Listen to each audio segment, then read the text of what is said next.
نعم. من البحرين أخذ اتصالا. عبد المحسن. عبد المحسن تفضل. عبد المحسن. اي نعم نسمعك، تفضل سؤالك. تفضل. السلام عليكم. وعليكم السلام ورحمة الله. أخي طبعا أنا من البحرين. نعم. وأنا شيعي. أهلا وسهلا. الله يحييك.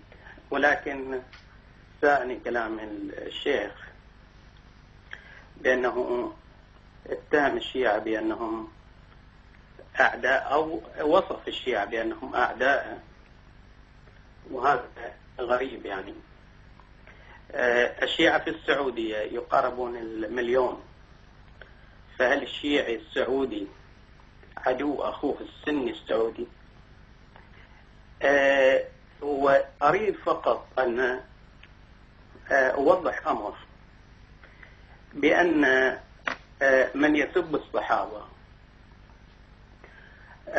ومن يتهم السيدة عائشة رضي الله عنها هم قلة،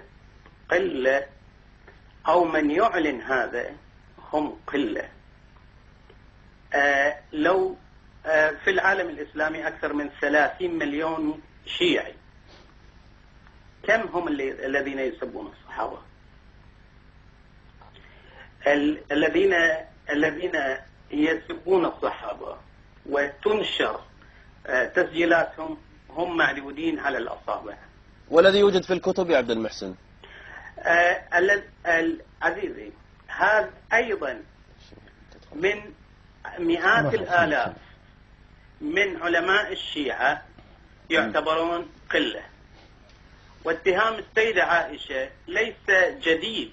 اتهام السيدة عائشة تم من قبل الصحابة أنفسهم وليس جديد. وكرم السيدة عائشة عن هذا الفعل، وحتى أن علماء الشيعة يرون بأن زوجات الأنبياء هم مطهرات، لا يمكن أن يرتكبن الفاحشة، وهذا معروف. أما هذا التشنيع وهذا الحظ على الكراهية والحظ على الإرهاب لا يخدم إلا الأعداء، والأعداء معروفين وليس هم الشيعة. وشكرا إخواني. أنا أحيي فيك هذا التوجه المبارك وأشكرك. عبد المحسن من البحرين يقول بأنه شيعي، وهو يعلن رفضه لما يتناقله جمع من الشيعة في سبهم للشيخين ولعائشة رضي الله عنهما، وهو يترضى عنهم، ويقول بأن هؤلاء عبارة عن قلة وليس كثرة. حتى ما يوجد في كتبهم أيضا عبارة عن قلة، وأن الكلام الذي تكلمت به بأنه عبارة عن إشاعة البغضاء ما بين الشيعة بعضهم على إخوانهم. ماذا تقول الشيخ؟ أولا أنا أشكر الأخ على حقيقة أن نكون صريحا في مثل هذا الموقف، وأسأل الله أن نكون صادقا فيما قال، وهذا الظن به أن نكون صادقا فيما ذكر. ثانيا هناك فرق بين الشيعة والرافضة. هو الذي أطلق الحكم، هو الذي ربط. أنا أتكلم عن الرافضة، هو يتكلم عن الشيعة.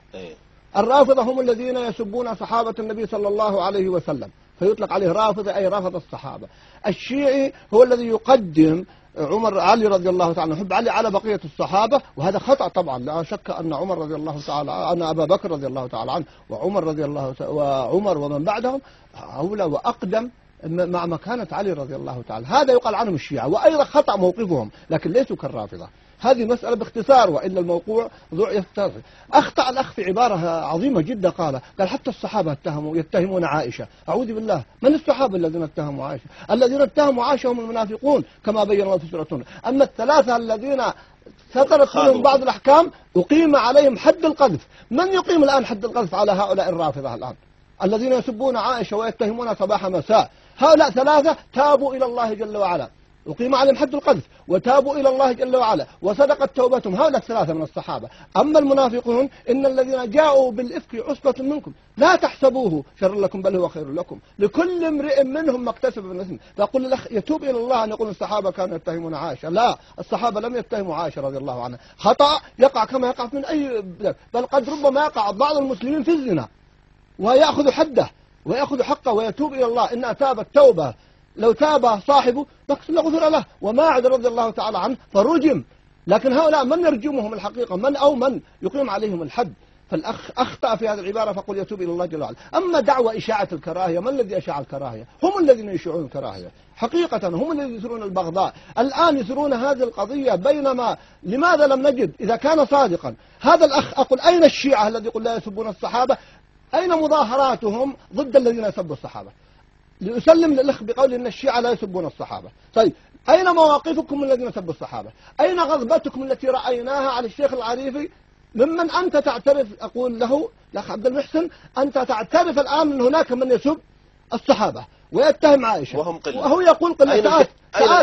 أين الكثرة؟ لماذا لا يوضحون هذا الموقف؟ لا، الكلام غير صحيح، والذي يكون منطقي الأخ في حديثه. أما قول إنهم قلة اسمح لي، غير صحيح، بل كثرة، هم الكثرة الكاثرة. أما أن يوجد أناس نعم لا يسبون الصحابة، نعم أقول يوجد أفراد، بل أقول هم القلة. نعم يوجد من الشيعة أناس ويجب أن ننصف وأن نعدل، أناس من الشيعة لعل الأخ منهم لأنه صرح بموقفه، ونعرف أن يوجد هم القلة الذين لا يسبون الصحابة. وهؤلاء فالمسألة على مدار التاريخ، وكما قال على مدار التاريخ أنا أقول مدار التاريخ، والكتب واضحة، كتب أئمتهم هم ككتب الكليني وغيره وكتب الخميني وغيرها واضحة، وفيها بل إن بعضها فيه الكفر الصراح. وسأذكر لك قصة لما يتحدث يقول عن شيعة، أنا لا أحب أتحدث عن بلد معين ولا أحب عبارته شيعة فلان ولا البلد الفلاني، لكن مناظرة حدثني بها صاحبها يقول كنا يحدثنا أحد الأخوة يقول كنا في مجلس فجاء شخص من هؤلاء من الشيعة ويقول أنه معتدل وأنه كذا، لا أريد أسمي طبعا، أنا لا أرى التسمية. ماشي. فيقول قمت وناظرته أمام الناس وقلت هل أنت تقول بتحريف القرآن وأن القرآن ناقص؟ قال لا. يقول الحمد لله. أنت ما قال لا ما أقول. قلت طيب هل تكفر من يقول إن القرآن ناقص؟ قال لا ما أكفره. فيقول في أحد كبار المشايخ الذي يدعو للتعاون، قلت له ما رأيك بمن لا يكفر، لاحظ، من يقول إن القرآن ناقص؟ قال كافر. فغضب وثار هذا الرجل. هو الآن يرى أن الذي يقول إن القرآن ناقص يدعي أنه لا يقول بتحريف القرآن ولا بأن القرآن ناقص، ولما قيل له لأن هذا مثبت ما يستطيع أن ينفيه، هل تكفر من قال إن القرآن ناقص والقرآن محرف؟ قال لا أكفره، ومن لا يكفر الكافر المجمع على كفره فهو كافر. هذه القصة. يقول فانتهى النقاش. أحسن الله إليك.